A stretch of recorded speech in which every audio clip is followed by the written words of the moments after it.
Good evening. This is NotePad. I'm your host, Ibrahim Sani. The Centre for Market Education published a policy paper that analyzes the fiscal and monetary policies implemented to help Malaysia navigate through the pandemic. The paper, authored by Fariq, Sazuki, Abel, Benjamin Lim and Dr. Carmelo Ferlito, looks at inflation, unemployment and COVID-19 policies to determine where is the Malaysian economy heading. Joining us this evening is the CEO of the Centre for Market Education Malaysia, as well as one of the co-authors of the policy paper, Dr. Carmelo Ferlito, to discuss with us at length on what it means for Malaysia's economy under the new administration. Dr. Carmelo, thanks for taking the time to speak with us. Let's talk about the policy paper per se. Can you give a summary of what the paper touches on? Hi, good evening, and thanks for having me, first of all. Well, we decided to write this paper because when the pandemic started, a lot of measures were taken to try to address it.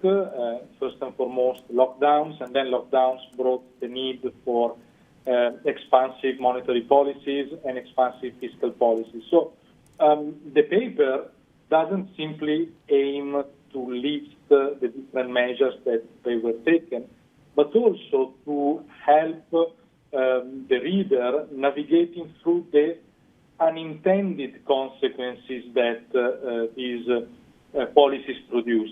Because you see, there is a certain attitude, not only in policy making, but even in economic analysis, to look at different solutions as automatic solutions that would automatically generate outcomes. But instead, the economist Thomas Sowell was used to say that there are no solutions, there are only trade-offs when we deal with policy making. So our aim was primarily to highlight what are we achieving, but also how much these policies are costing. And so we analyzed the policies, and we saw how certain unintended consequences were brought out in terms of inflation, unemployment, and most importantly, the potential seeds for a post-COVID economic crisis. Could you share with us the first part of the paper that shares with us some trends for the GDP, some key highlights from the unemployment figures, as well as the inflation rate that the country is going through right now? Sure.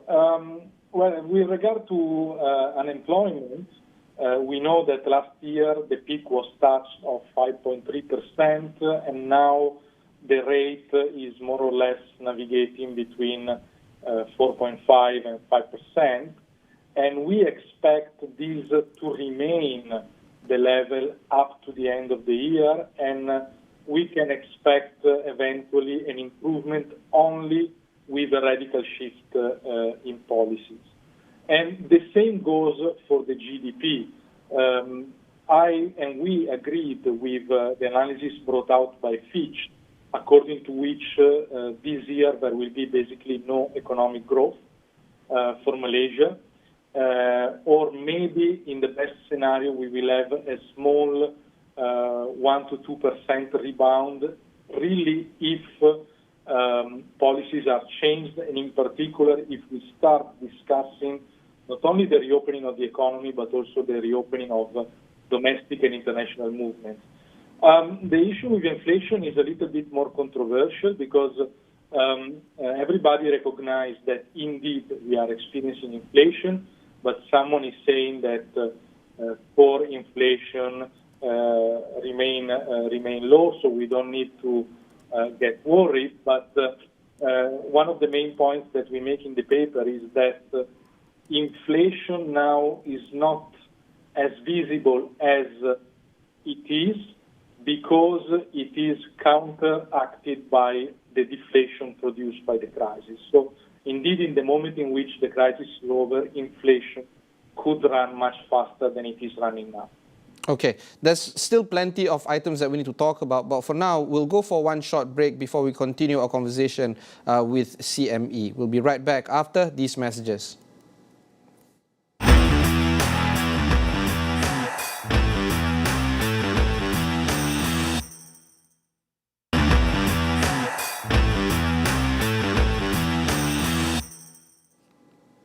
Thank you for staying on with us. This is NotePad. I have with me Dr. Carmelo Ferlito, the CEO of Center for Market Education.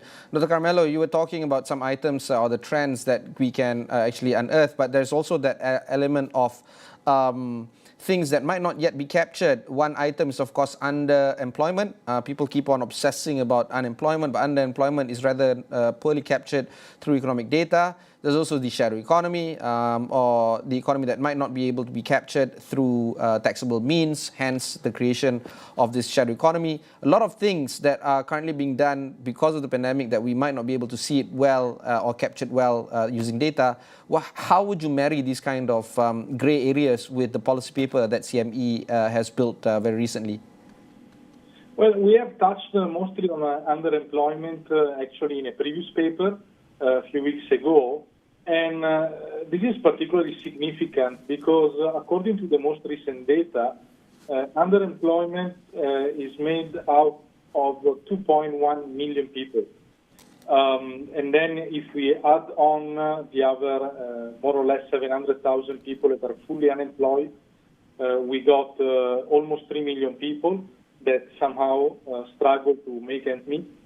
And this means something between 17 and 18% of the Malaysian workforce. This is an issue that needs to be carefully analyzed. We have very little data. On one side, underemployment has been the safety for many. Things about basically all the opportunities created with the sharing economy, with Grab, hailing services. This kind of underemployment has been actually the safety answer for many. But this is something that is going to disappear. The moment in which the economy restarts, we have no more need for all these riders, in example, and we may suffer some friction to re-get this workforce back into, let's say, traditional kind of jobs. Yeah, sorry, I just have to jump into some of the findings right now. One of the key findings is that you were mentioning, or CME was mentioning in the policy paper, that this would create further unemployment when the stimuli is over. Could you clarify on how the current method of the expansionary economic policy that the country is going through right now will shift debt burdens down a generation? How will this create more unemployment based on the policy paper that you guys wrote? Well, okay, this is also quite a very complex issue, and if you want, also counterintuitive. But to make it simple, basically when you stimulate the economy with the stimulus package, you are allowing business that are not responding to a current demand, or you allow employment to be created that is not consistent with the structure of the demand in place, instead to come into place. So you create artificial jobs somehow. And the artificial jobs that are created are supported, and as far as the expansive policies are in place. Meanwhile, this temporary positive effect creates spillover in other industries. So create more and more occasions for business and employment. The moment in which, because of inflation, because of public debt, and etc., the support is withdrawn, not only those jobs that were created with the support will suffer, but also all those jobs that were created as a consequence of the support to certain industries. So paradoxically, the end situation may be worse than the situation at the beginning, because it has been addressed in a temporary way and not in a structural way. With regard instead to what you have mentioned about that, obviously Malaysian government, but not only the Malaysian one, has regard to debt in order to finance the additional expenditures, and sooner or later someone will have to pay for this debt. But this is not simply an intergenerational shift of a financial burden, but also the massive intervention of the government in the economy somehow crowd out private initiatives, private investment, and therefore brings the economy to grow at a slower pace than it would have been otherwise. And this means less occasions for the future generations, together with the deteriorated purchasing power that has been created by inflation. Do you feel that this trend is going to change? The budget is coming up very soon, maybe 2 months from now. The RMK-12, even though it's a 5-year policy paper, it might take into consideration the items that are happening now, this year, and of course last year. So it might not necessarily be a long-term kind of paper. It might seek to redress and address the kind of shock that the short-term measures have been experiencing. How do you think the government is going to approach these kind of items, these two big documents that is going to be presented at the Parliament very soon, considering that what you have just mentioned just now is actually quite critical to be addressed? You know, debt is not going anywhere. It has to be paid sooner or later, right? That's exactly the issue. So from one side, the government has no choice but to do something different, okay? And we tried also to give some suggestion in this direction. But you can't go away from what you have done so far. So the burden, the unintended consequences of what has been done in the past 18 months is there. We cannot avoid. We can try to reverse the path, but in a light or heavy form, we are going to experience some trouble created by that policies. Regarding the monetary policy, in the policy paper that CME wrote with BNM policy, you stated something along the lines of planting the seeds of an economic crisis. Could you explain how it's causing the issue of economic crisis to be planted? Yes. Okay. First of all, according to traditional textbooks, let's say the economics that every student studies in college, whenever there is a crisis, the central bank should reduce the interest rate to stimulate the economy. And I've been claiming for years that this is a very simplistic way to see things. There are no such automatisms. Otherwise, being the governor of the central bank would be a very easy job, and it is not. It's a very complicated job. So the way in which the economy reacts to lowering the interest rate depends very much on how economic agents interpret and react to the signal sent by the central bank. So it is not automatic that expansive monetary policies will generate economic growth. This is point one. Second point, and it is related with what we have discussed before, the lowering of the interest rate generate economic initiatives that would have not been generated otherwise. And they are supported by inflation and the expectations that eventually lower interest rates will last for enough time for a boom to be completed. But this does not always happen, and often a boom sustained by the artificial creation of money is very short-lived and generates a very heavy crisis. And this is what we have seen in example with the economic crisis, the great financial crisis that happened in the West in 2007 and 2008. So here the situation is not the same, but the response, the answer that central banks have produced toward the current crisis has been very much the same. And therefore, in this sense, the central bank may plant the roots of a future economic crisis. The thing about this is that most countries are going through the same problems as we are. Not just about holding the interest rate holding pattern. Countries like China, Vietnam, Indonesia, you name it, Thailand, they're all at a holding pattern at a low interest rate with no indication that the interest rate is going to be raised anytime soon. That's one. Of course, the second issue is, of course, the health crisis. Even though countries may have had a high number of vaccination rates, like Israel or Singapore, the resurgence of the Delta variant has caused a lot of them to see daily positive cases rise yet again. And for many other countries that are still going through the vaccination process, like Malaysia or Indonesia or Philippines and Thailand, for instance, it doesn't bode well because many of these countries that I've mentioned is still going through some form of lockdown. So it's not particularly good for Malaysia as it stands right now, but it's the same elsewhere around the globe. That's my point. Do you feel that this is something that is going to precipitate a global slowdown in the years to come, or it's just isolated to Malaysia for some reason? No, obviously, there is the situation is very much diversified around the world, and I think that the real test will be the coming winter. So I deal a lot with the Western world also for economic reasons, and I see a certain euphoria there. Somehow Europe considers the pandemic finished. Okay, so businesses are projecting initiatives like if we are at the end of the tunnel.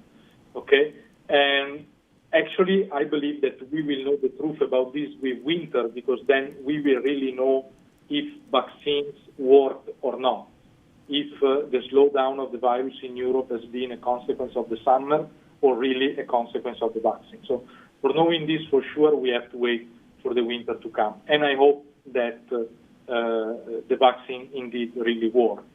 So this is, I think, the hope for everybody. So if Europe goes back on track, we still have this part of the world struggling, getting back on track. Somehow we are 1 year delayed when compared with Europe on the virus.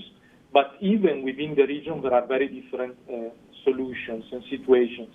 You see on one side, Malaysia and Thailand adopting very strict movement restrictions, and therefore undermining the possibilities of a recovery. And on the other side, you see a much more liberal behavior from Indonesia that not only has been less strict in terms of lockdown, but also has adopted a series of policies to attract foreign investments, and these policies has been proved very successful. And therefore Indonesia may find itself much better placed when compared to Malaysia and Thailand in driving the regional recovery. You have been quoted saying that the government should shift its focus towards investing in healthcare improvements so that lockdowns can be eventually abandoned. You were mentioning that vaccines, everybody's hoping for the vaccines to work, but new data has shown us, as recent as yesterday actually, 18% of positive cases in the country are resurgent cases, meaning that it's impacting individuals that have been fully vaccinated. The issue about investing in healthcare improvements and trying to improve on the infrastructure, it's actually a long-haul game. It might not be able to see some benefits in the short term. Hence, there is a resistance of political will in order for governments to continue to make long-term investment. They'd rather solve for now. Do you feel that that whole lack of focus on investing in the long term instead trying to solve for now is going to be really detrimental, not just to the people of Malaysia, but to the government as well in terms of their longevity in the political sphere? What do you think of this whole idea of short term versus long term? Yeah, I think that obviously in democracy, governments always tend to be short-sighted, but here we are living in an emergency, you know, and the life of people are at stake. So government should make a little bit, should sit down and try to implement a very sound trade-off analysis. And in this analysis, strengthening the healthcare system is much cheaper than doing lockdowns, and also much more effective, because we don't need to keep healthy people at home. We need to be able to treat those people that eventually get infected. In this way, you can keep the economy growing and also get more revenues for the government and invest an amount of resources in cure, in research, in temporary hospitals, in ICU beds, spending much less money than what the lockdown is costing. So 2 days ago, I tweeted something along the lines of the government should reintroduce GST. I was resoundingly attacked on Twitter for the unpopularity of the concept of reintroducing GST. But here you are also making some form of similar, likewise suggestion here CME argues that lowering income tax and corporate tax to ease the burden on the public with the government's resulting shortfall covered by a reintroduction but a modified GST. And CME argues that whereby the tax rate is higher for more expensive goods but lower for cheaper ones, basically progressive tax system. Again, we were talking about political will just moments ago. This is something that might not be able to see the light of day, largely because the government, any government, not just this one, but any government might find it a hard time trying to make GST work for the public to consume. So are we looking at a situation where it will never be done even though it is needed by the country? I'm not so sure. I've been a supporter of GST since 2014, if I have to be honest. I published something many years ago, and I published a paper in favor of it back in 2019. So I believe in GST for several reasons, not only because it's a simple tax and easy to be implemented, relatively easy to be implemented and enforced, but also, and in this sense, I see a layered GST with also power of collection given to the states, so that states can get revenues in order to help the fight against COVID-19 with more territorial initiatives. So a sort of devolutions of taxation. But secondly, also because I believe that now we need restoring saving. Again, this may look like counterintuitive, but the real economic growth is center of private investment. And private investment needs saving in order to find sound resources to be invested. And also, our households are in a very financially unstable position and need to be helped to rebuild their saving structure. So in this sense, GST is not a magic stick, like no policy, but can be something useful. All right, let's look into the next few moments that we have. We don't have much time left, but what would be the 2 or 3 things that you really want to see the government execute when it comes to addressing the potential pitfalls of the economic crisis that we are facing right now? The 2 or 3 things, Dr. Carmelo. I think that for me, the 2 pillars of a new strategy are very simple, and somehow we already touched them. On one side, commit to a no-lockdown policy. We know that lockdowns don't work and are extremely costly without producing benefit, and work more on targeted solutions to support the healthcare system. For the rest, the best way to have the economy fly is to get the economy go. All right, and of course, my final question to you is this. With the parliament reopening very soon, do you feel that some of the measures, or at least half measures, can be seen being pushed across by this government? Are you optimistic that some of these suggestions are going to be taken up by the government? Or do you feel that they're going to hold their path as they have taken for the past 17 months, and we might not see any dramatic changes to the economic policy that is being implemented either in this new administration versus the previous administration that has followed it? I think that there are reasonable people, and I hope that they will prevail. All right. Thank you very much. That was Dr. Carmelo Ferlito, the CEO of Center for Market Education Malaysia. The conversation of how Malaysia will push forward when it comes to the economic policy is going to be tightly watched and, of course, closely watched. If you've missed the dates, it's going to be critical because when the parliament reopens this September, in just 2 weeks from now, of course, there's that much talked about event, the vote of confidence that would possibly be tabled by the Prime Minister, pardon me. But of course, now there's talks on whether or not there should be even a need for a vote of confidence, since the opposition bloc has said that they will support the Prime Minister should a vote of confidence take place. But notwithstanding that, we have to also look into the 12th Malaysia Plan that is going to be introduced in this parliamentary sitting before they go for a short recess. And then, of course, in October, Budget 2022 will take place. So those are the 2 kind of big items on the calendar right now that we have to watch. The idea here is whether or not there will be a big departure from this administration's approach from the previous administration under Tan Sri Muhyiddin Yassin. A lot of commentators are saying that there wouldn't be so much of a drastic change, particularly when the finance minister, for instance, Tengku Datuk Sri Zafrul Aziz, is still the finance minister under this administration as he was in the previous administration. But of course, what we have gotten information is that work towards building the budget has stalled for the past few weeks. So we are looking forward to the work on improving the budget is going to be resumed in the nearest or the quickest of time. Those are the kind of items that we have to keep an eye out for. For now, that's it for this episode for this evening. Thanks very much for watching and goodbye.